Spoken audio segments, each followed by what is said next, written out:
HR, benefit design, as well as working strategically with wellness and well-being. And then specifically the last 5 years focused on mental health and substance use challenges in the workplace. I myself have had my own experiences with dealing with mental health. And I think it's important that we open up the dialogue to talk about mental health, mental illness, and behavior health, and how all those three things work together in the organizations that we work with. I'm excited too to see different individuals from all levels participating and wanting to get more information about this topic. So without further ado, I will talk directly about mental health first aid. I am actually a facilitator, and I am certified through the national organization to teach mental health first aid virtually and also live. I've done classes virtually across the US and also participated then in live versions. Of course, I love the live version because you get to be face-to-face and there's a lot more interaction, but virtual works too. So mental health first aid was actually created in Australia, and they have been what I would consider one of the leaders in really establishing mental health first aid, but also mental health policy and procedure for organizations and workforces. As Kelly mentioned too, Canada has popped in as well as being a very strong leader in that. And we're seeing even more internationally that individuals are being more focused on that effort, especially a part of their well-being programs, that we know we can't just focus on the physical aspects, which is nutrition and fitness, that it is really a mental game when it comes to making changes in our life. And if we have those mental challenges, mental health first aid can help with that. The goal is really to take the program to an organization where it opens up dialogue and makes it okay to talk about it, but it also gives additional resources and comfort level for those that have been certified, so that if someone is experiencing mental health in a crisis state, or they're just starting to kind of look into additional support, that there's someone there in their organization that can support that. The substance use area has just been added, I would say, in more depth in the last, I would say, 2 to 3 years, where there's more discussion and more focus. Mental health often drives a lot of those substance use issues. So we want to make sure that we're always paying attention to both of those things when we take individuals through the mental health first aid training. The training never replaces professional help. We say that all the time, that it's really just that first step of awareness so that there can be a next step action plan for an individual if they are in crisis. The participants actually learn a variety of different ways to intervene. And we'll talk about the 5-step action plan, ALGE, in just a second, but it's a great way to walk an individual through the training process, but also to keep in mind what they're looking for in the workplace. They're looking for risk factors and warning signs. They may have someone actually come to them directly and speak to them. So they need to have additional information on what type of diagnosis someone has. So you do get a brief sort of overview about depression, anxiety, trauma, psychosis, and substance use. Those particular areas are the most common identified in diagnosis for individuals. That 5-step action plan then gives them a chance to put that in action. And then also to really take a look at the individual resources that are available within the organization and the surrounding community, as well as who are their peers and maybe their family or loved ones that can also support them. Or if it is a peer or a loved one that's going through a crisis, how can they then assist those individuals as well? So ALGE is actually, if you'll see behind me, I have my little koala back there. He's the reminder. He's the mascot for the mental health first aid. But ALGE is always taking in first consideration the assessing for risk or suicide or harm. And I say the A is also always. So you're always assessing all the time through all the steps of the action plan to make sure that someone's not escalating to a point where they're self-harming, harming other individuals, or even contemplating suicide. So that process, although you have this action plan, A is always involved. The biggest piece I think that I learned was the listen non-judgmentally and how to become a better listener for individuals, and listening to trigger words and things that they're saying that can actually help guide you to the care that they might need and who might need to be involved in that care. You're giving reassurance and information You're always encouraging that appropriate professional help. Like I said, we never replace professional help when needed. And then encouraging individuals to, at all levels of where they are in their challenge, that they're actually thinking about self-help and self-care. So there is a whole portion of the training and certification that focuses on self-care and bringing those ideas and concepts into the workplace. I just want to add, quickly to that, when I took the certification, I think what you said about point 2 is really important, is listening non-judgmentally. Someone who's, I'm a people first, activist. I always do active listening. I think I'm an empathetic listener, but I learned so much from that, because it's not just, making eye contact with somebody and letting them know, and, kind of repeating back what they're saying, because somebody who's in a crisis isn't going to behave that way. They're going to have less eye contact. They're going to have other, like you said, triggers. And so to me, I thought that was a huge benefit and awareness. And then what I saw is, of course, you can use that not just at work, but family members, and friends too. Yeah, the big part too, I think, about the listening is paying attention to individuals of where they're at and meeting them where they are. Having a discussion at different levels of your organization is different as well. And also paying attention to an individual's, cultural differences, where they are financially, all those things, sort of those social determinants of health, also really impact how sometimes we need to navigate and move someone through a process of crisis. And we have to realize too that crisis sometimes can be circular for a little bit, where we're getting people back to a point where they're able to maybe be actionable at work and they're getting better, but sometimes they slip back. So where does that action plan step back again to take them where they need to go? Exactly. Yes. Awesome. Which kind of brings us to this slide, which is that there's this different level of well becoming unwell, and recovering. And we see this many times. Mental health and substance use challenges are very unique to the individual. So if we're in prevention, we're always talking about it, and we're always being very open about it in our organizations. And like I said, this program allows for individuals to have, first of all, resources to share. It's words that are appropriate to use, ways to think about your policy and procedure, and really making sure then that you're at that next stage of early intervention if you need to be. I always say mental health first aid is for everybody. So it's not just for C-suite. It's not just for HR directors. It's not just for safety. It's for everyone. Specifically, those can be great leaders. And Kelly's going to talk about that in just a second. But really, mental health first aid can be for anyone in your community, so that it is a ripple effect. The more we learn, the more educated we become, and the more open we talk about mental health and substance use specifically in our workforce, that trickles out to your home life as well as your community. So I'll turn it over to Kelly and let her talk specifically about the risk management aspects of it, and then also specifically who benefits from the mental health first aid. All right. So, I wanted to talk about, how are we taking, if you want to bring this certification to your organization, how can you take it, and be practical?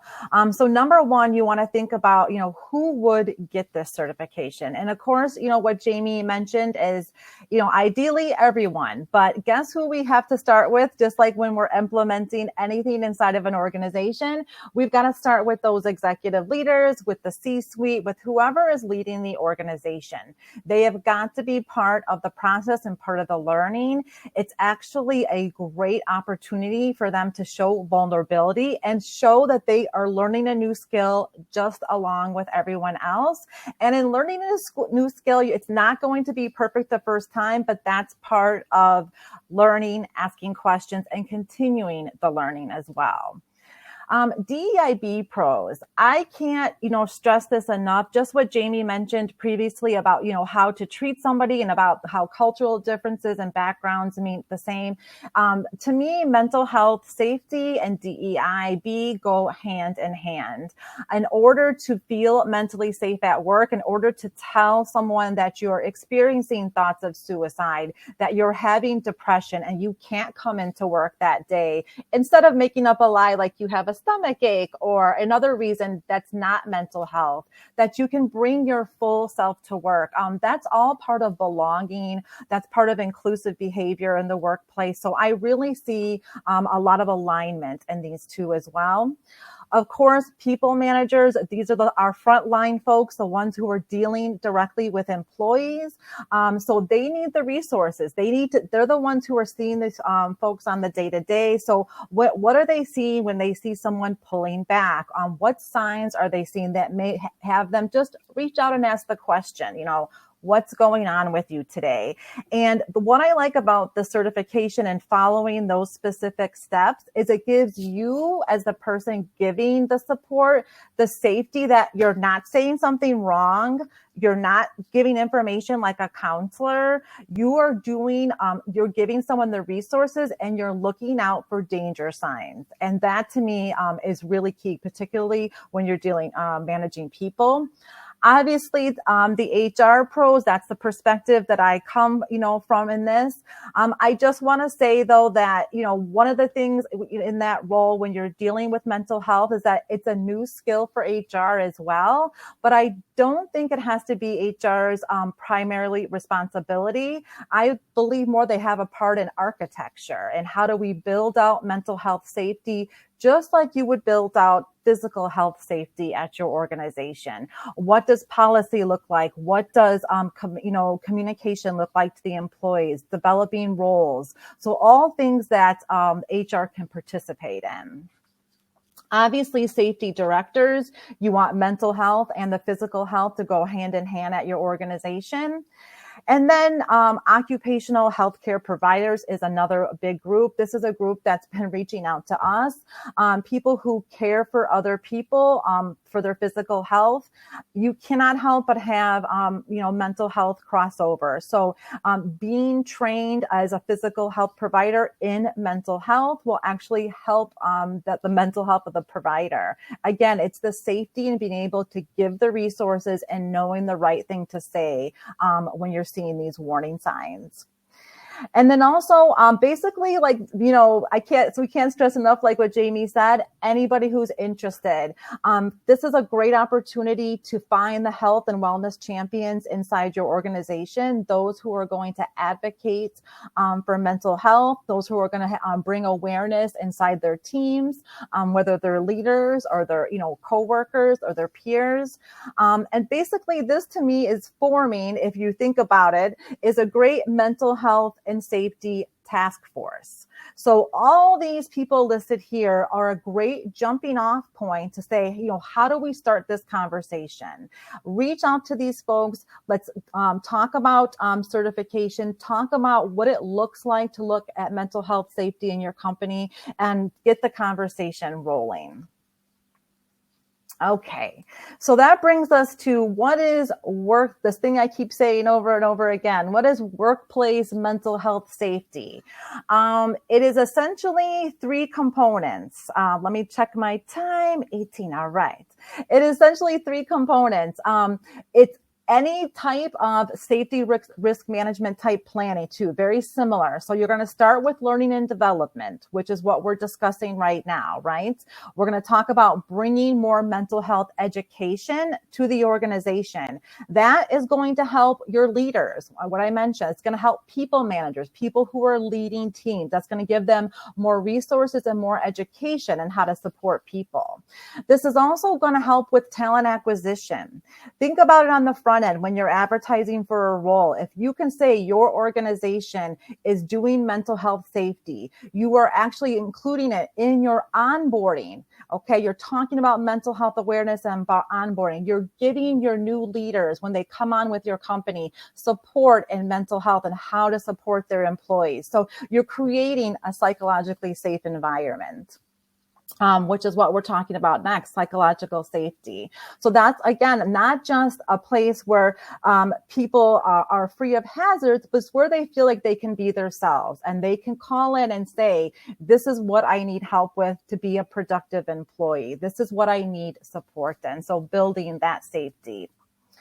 It can also, as I mentioned, increase belonging. So to me, organizations that are already taking DEIB seriously, what I mean by that is that they already have active policies, roles, programs, ERGs in place, who already have this ingrained in their mission of the organization. Mental health safety is going to be easier for you to adopt because you already have the mindset of inclusion and belonging. And this is another step in supporting that. Then we have employee well-being. And this is what we see a lot when we talk about mental health right now at work. We have a lot of companies that have EAPs, okay, employee assistance programs that offer some kind of mental health services. I've seen anywhere between like 6 to 20 sessions per year. So some kind of resources, and then they usually refer the employees on if they need to go beyond that.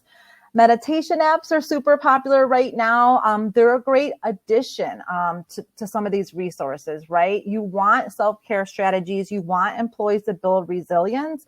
But again, you can't keep throwing at protective tools at them and not changing the work environment that they exist in. Work-life practices, we're seeing a lot more flexibility now with PTO, with more mental health days actually being offered. And then again, the resilience building. So more on to what I think is mental health awareness, sleep health, depression health. Like, what do these things mean, and how do you recognize them in yourself? And then how do you recognize them in your coworkers and get the appropriate resources? So it's a little bit beyond like the yoga and the meditation apps. Which brings us to the part that I get the most excited about. It's the strategy. It's the risk management. This is where I really saw the tie between, operations and what you can do, where an organization can actually do something to help reduce mental health. You start, like with anything, when you're trying to figure out what's going on, you start with a workplace assessment. One of the things that we do at our organization is look at not only the culture inside the organization, but also on how work is designed, how communication is between departments, between roles, what is the workload, what is the isolation periods, things like that. How is their team interaction? So we look at what are the gaps and also the strengths that are going on in the company. And then what that gives us are what they call psychosocial hazards. So those are basically mental health hazards, things that the employer can do to help with mental health. One of those is provide more education and learning on mental health awareness. One of those is taking action on mental health, awareness, and to reduce hazards. So hazards could be anything from being overworked to poor communication, to anything that, as far as poor coworker support, if you don't have any peer support inside the organizations. All these are hazards that contribute to poor mental health. Of course, it also revolves around, I mentioned, policy development. So there's actually teeth behind it. This isn't just some like fun program we're going to do once a year around the holiday. This is actually part of our organization. It goes in the employee handbook, just like the physical safety policies. And accountability roles. So here we are back again to, who's going to do this inside the organization? Is it primarily HR's role? Is it a combination of their role with learning and development, with DEIB, with safety, with compliance, with legal? There are so many aspects that can be rolled in here, which really brings me back to, the best way to make organizational impact if you're just starting this is with some kind of task force or team for those that are number one in those roles we mentioned, and then also the champions. So anybody in the company who says, yes, I have a passion for this. I want to help my coworkers and I want to bring mental health awareness to the organization. If the task force, they go on to the next level, those can, actually evolve into steering committees. And I saw an organization recently talk about actually what they did was they bypassed both of these. They didn't do task force or committee. They went and developed an ERG around it. So essentially they have the same goals as a task force, but they framed it a little differently because that went more in line with the culture of the organization. Again, it's bringing people together to advance the mental health in the workplace. Where am I at? 25. Okay. I'm going to quickly go through business case. I'm going to click because we know that there always needs to be a business case when we're making change, and there's a lot of numbers out there. You can see the ones popping up here. This is basically what it costs an organization in 1 year for an employee that has poor mental health. So there is a reason not just to be an empathetic company, not just to support and have inclusive behavior, but there's actual dollar signs and the reasons behind why you need to support mental health at the company. Okay. We made it. Thank you. Okay. Thank you so much for listening and joining us. We do want to tell you before we go a little bit about some upcoming upcoming workshops that we have. It's basically this webinar over a 2-day session. It's a deep dive into the mental health first aid, which you will receive a certification, and then also talking about workplace safety and about how to reduce those psychosocial and risk hazards. We do that over a 2-day session, live or virtual. And then coming up, we're going to do, this is a limited time from October 1st to December 15th. Because we're coming up on holiday season, we're going to do workplace mental health and the holiday season. This is just a half-day session, so that's 4 hours. It could be live or virtual. One thing that's great is if you already have a learning and development session coming up, this is a great opportunity to insert those in there. So we can do that. And then, so you all know, coming up soon is World Mental Health Day, which is October 10th. So that's coming up soon. And if you book any of our workshops before then, we are offering a discount to everybody who registered for the webinar today. Did I miss anything, Jamie? No, I just want to just throw in too, kind of lastly, is there could already be some great things happening within your organization. And mental health is a way that it can actually be interwoven within other things that you're doing. I think a lot of people are like, oh, one more thing. They're worried, to check off that box to add something else. But, that's what we're here for too, is to kind of talk about what are some things that you're doing in that assessment and how could we possibly piggyback or bring some importance about mental health and substance use challenges in some of the things that you're already doing, whether that be your huddles that you're having regularly, or maybe upcoming trainings like with the workplace mental health and holiday. Let's talk and see how we could partner. Yes, here to help. Exactly. Also, make sure I'll drop my LinkedIn location here in the chat too. So let's connect on LinkedIn. I'm on Facebook, and always open to have just discussion and figure out how we could work together. Yes. Thank you, everybody, for joining us today. We really appreciate it. Thank you, everybody who joined the chat and typed in, and have a great rest of your day. Thank you.